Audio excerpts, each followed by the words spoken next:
aku tergantung prasangka hambaku kepadaku. Kenapa ada orang di zaman dulu tuh kayak dapat karomah, keajaiban-keajaiban dalam hidupnya. Kayak nggak mungkin terjadi secara logika dan ilmiah. Karena memang dia yakinnya ke Allah itu 100%.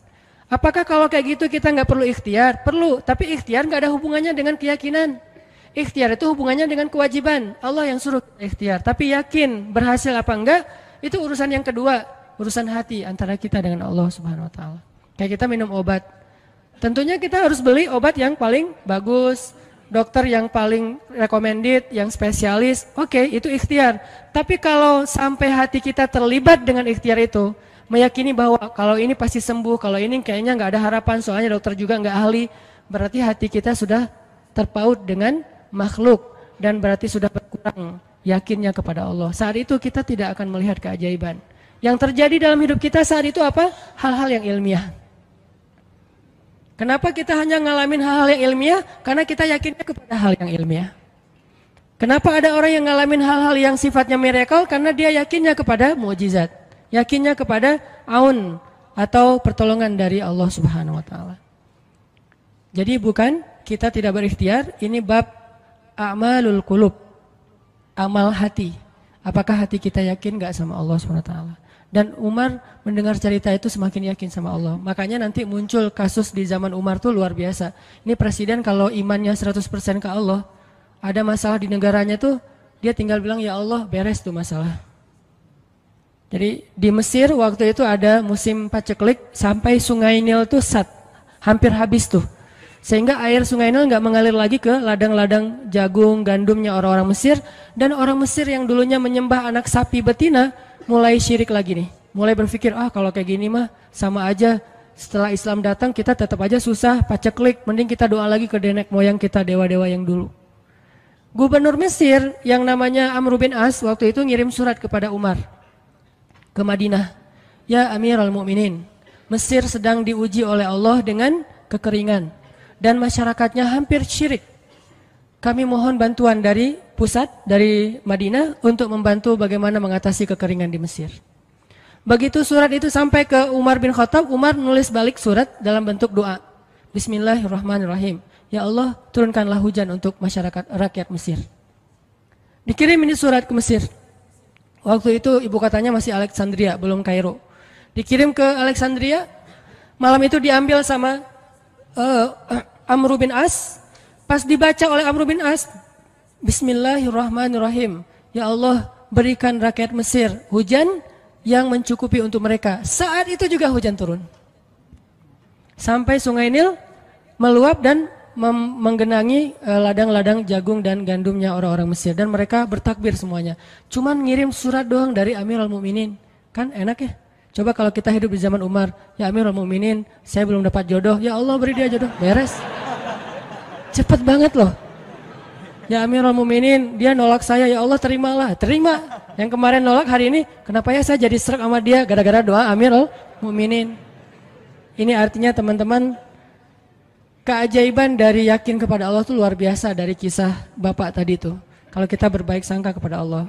Kenapa nggak ikhtiar? Mungkin sudah ikhtiar, bikin pengairan segala macam tapi belum berhasil. Yang kurang cuma satu, doa.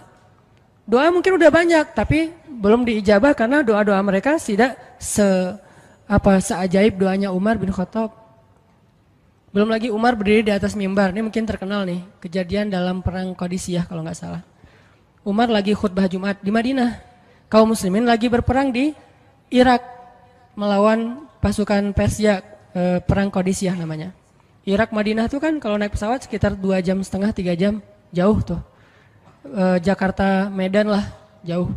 Nah Umar lagi khutbah di atas mimbar, sholat Jumat, tiba-tiba tema khutbahnya tuh ganti gitu. Lagi ngomong tiba-tiba beralih tema, wahai kaum muslimin, naiklah ke atas bukit itu, baliklah kalian mundur-mundur gitu. Jadi Umar tiba-tiba kayak ngomongin sesuatu yang gak nyambung.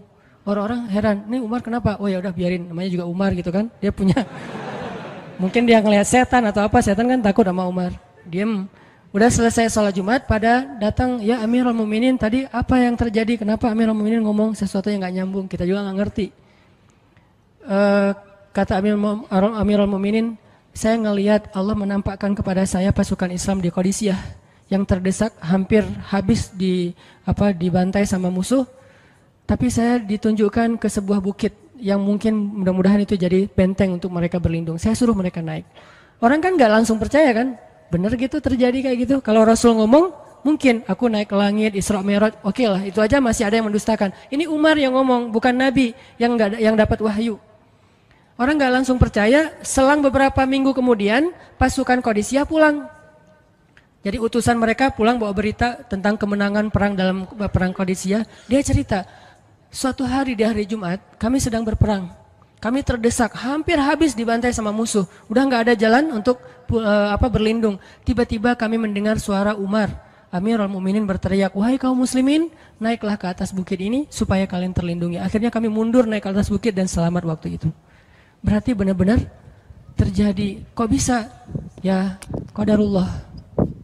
Ini keajaiban iman mereka. Apakah kita bisa mendapatkan pengalaman-pengalaman kayak gini? Bisa, kalau keimanan kita dengan level yang sama. Kalau nggak selevel yang sama pun, minimal kita nusaddid. Kalau kita tidak bisa sama persis, minimal kita berusaha untuk nuqarib. Berusaha untuk pengalaman kita nanti, walaupun nggak sama persis, mirip-mirip dengan pengalaman mereka. Lagi-lagi, bukan berarti tidak berikhtiar. Ini keajaiban-keajaiban yang terjadi. Dan saya juga baru ngalamin kemarin pas saya di seminggu, nggak kurang dari seminggu yang lalu, saya baru pulang dari laut di Batu Karas. Di sini ada teman saya, Agi. Mana Agi? Nah, ini Agi ya. Ini by the way model iklan. Ada deh pokoknya iklan jodoh maksudnya.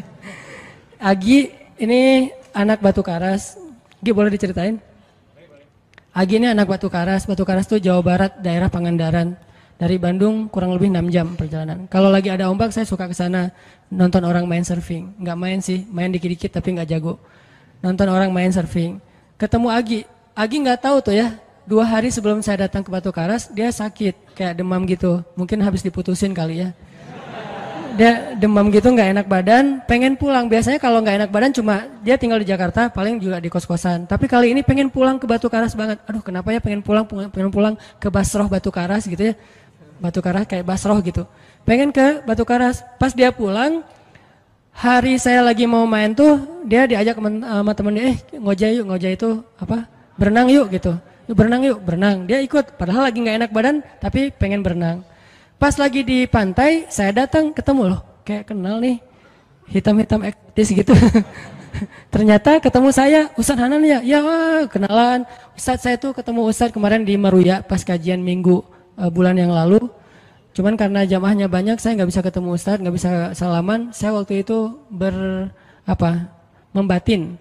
Ya Allah, saya pengen banget ketemu Ustadz Hanan langsung, tapi jangan dalam suasana ta'lim yang ramai, langsung berdua. Mudah-mudahan terkabulkan. Akhirnya Agi banyak istighfar sebulan istighfar, akhirnya terjadilah yang tadi itu. Dia nggak enak badan, saya juga tiba-tiba ujuk-ujuk, kenapa ya saya pengen ke Batu Karas, kenapa ya pengen ke Batu Karas, ternyata di sana ada ombak, kan ada Agi. Ketemu aja di Batu Karas, itu cara Allah menskenariokan. Dan itu terbukti banget loh, istighfar. Bukan karena saya orang soleh, dan kita bisa istighfarin siapa aja. Saya pengen ketemu ini, saya pengen, dan itu ajaib. Kalau misalnya nggak ketemu pun di dunia, insya Allah ketemu dengan orang soleh itu nanti di akhir. Apa ruginya beristighfar dan berdoa? Nggak ada ruginya kan?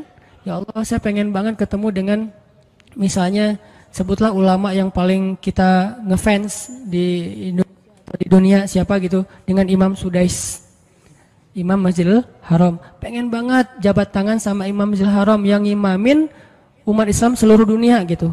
Tapi kan nggak mungkin. Kita umroh, kita haji juga nggak bisa ketemu dengan Imam Sudais. Kita berdiri paling depan ya, di dekat dengan Hajar Aswad. Begitu mau sholat diusir tuh.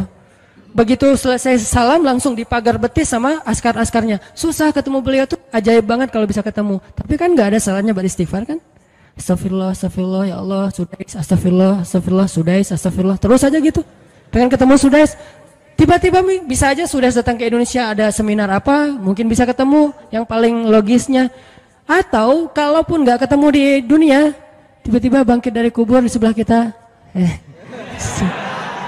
Siapa? Kan kamu sering manggil saya dulu, siapa? Sudais. Sudais yang mana ya? Imam Masjidil Haram, Masya Allah Syekh gitu. Dan orang soleh nanti di akhirat, dialah yang salah satu akan menyelamatkan kita dari perjalanan yang sulit. Selain syafaat Rasulullah SAW. Jadi kalau disebut nama Nabi, kita spontan ya, Sallallahu Alaihi Wasallam. Kalau perlu bahkan kayak respect banget gitu. Kalau disebut nama Nabi langsung Sallallahu Alaihi Wasallam, karena luar biasa jasa Rasulullah. Yang jelas selain Rasulullah Sallallahu Alaihi Wasallam, nanti ulama-ulama orang-orang soleh juga bisa nolongin kita di akhirat. Jadi kalau kita doa, ya Allah pengen banget ketemu si Fulan, Syekh Fulan, Ustadz Fulan, Kiai Fulan. Kalau nggak ketemu pun di dunia, pasti ketemu di akhirat. Yang jelas harapan kita nggak mungkin Allah abaikan gitu aja, nggak mungkin. Pasti Allah kabulkan. Cuman Allah kadang-kadang menggunakan cara yang lebih baik daripada yang kita pernah bayangin. Ketemu beliau di dunia paling cuma selfie. Tapi kalau ketemu di akhirat, dibawa selamat di sirat yang panjang, lebih mending mana? Ketemu nih dengan seorang ulama, orang soleh yang kita ngefans banget nih. Pokoknya saya pengen banget selfie sama beliau, ya Allah. Apalagi kalau orang soleh itu followersnya banyak, misalnya ya 1.100.000. Sedikit itu mah, banyak model yang 17 juta, 19 juta. Pengen followersnya nambah kalau selfie sama beliau. Cuma nambah followers. Tapi kalau ketemunya di akhirat, nambah apa? Nambah derajat, naik level. Kita jadi selevel dengan masuk ke level beliau, padahal kita mah malahnya nggak selevel gitu. Kenapa? Karena dibawa sama beliau. Orang soleh itu kalau mau masuk surga, teman-teman nyari teman-teman yang mencintainya di dunia. Ya Allah, mana fulan, dia mencintai saya di dunia. Ya Allah, mana fulan, dia mencintai saya di dunia. Allah bilang, dia masih tuh di sidang, belum beres-beres, sudah sidang ke-30 misalnya. Kan sidang di dunia aja satu kasus berpuluh-puluh kali kan, gimana sidang akhirat lebih berat lagi tuh. Ya Allah, tolonglah dia, selamatkan dia, karena saya mencintainya selama di dunia karena engkau. Akhirnya orang-orang soleh pada balik lagi. Dari surga, balik lagi ke padang mahsyar. Demi ngapain? Demi menyelamatkan orang-orang yang mencintai mereka semasa di dunia. Datang ke padang mahsyar, cari ke bagian informasi. Tolong dong yang namanya ini gitu, panggilin. Perhatian-perhatian, Hanan At-Taki dipanggil sama Syekh siapa gitu. Saya dipanggil, datang aja. Mas, saya yang dipanggil, benar Hanan At-Taki? Ya, mana coba buktinya? Aduh, saya lupa bawa kartu nama.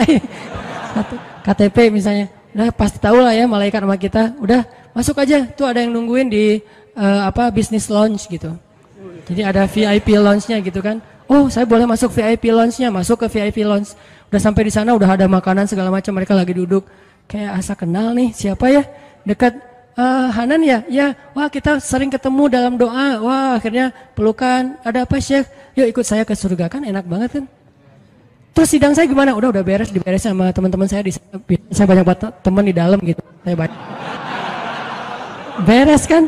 Di dunia aja bisa gitu, masa di akhirat gak bisa? Tapi dengan seizin Allah dan Allah ridho dengan kebaikan-kebaikan itu.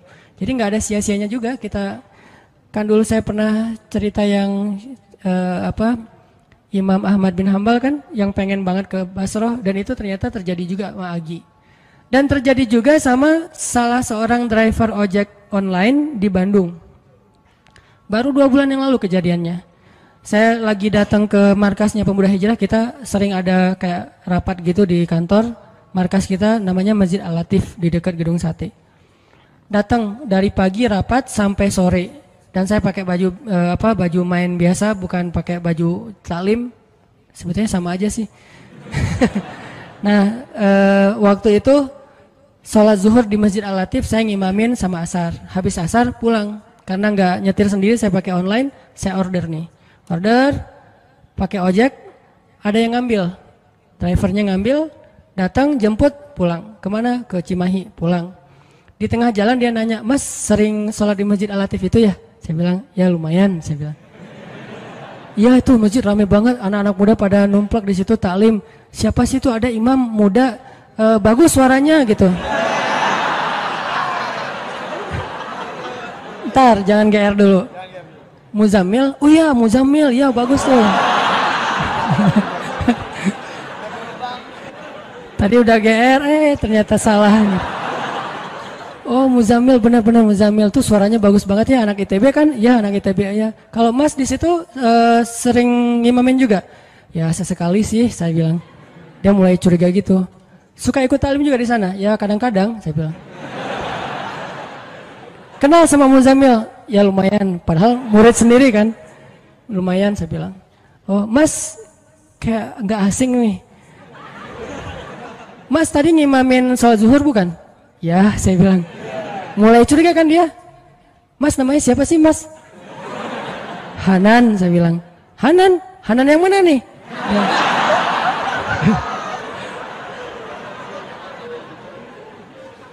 Saya bilang Hanan Taki. Wah langsung oleng dia mah.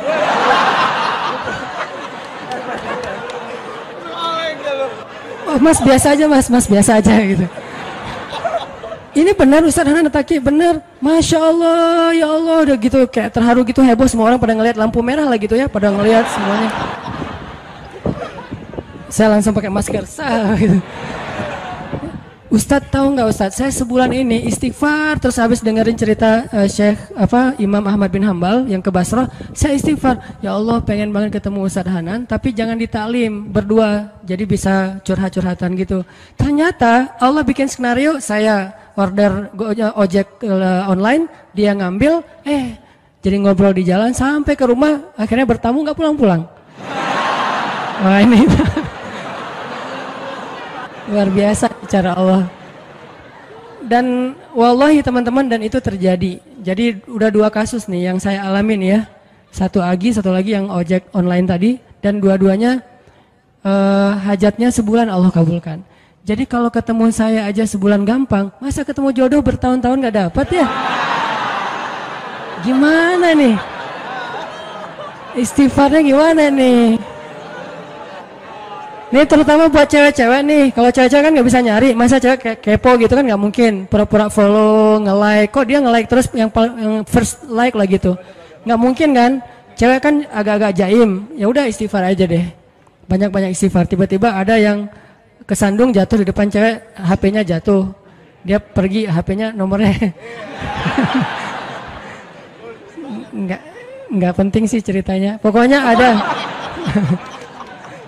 Ada jalan dari Allah yang kita nggak ngerti nih, yang jelas bisa.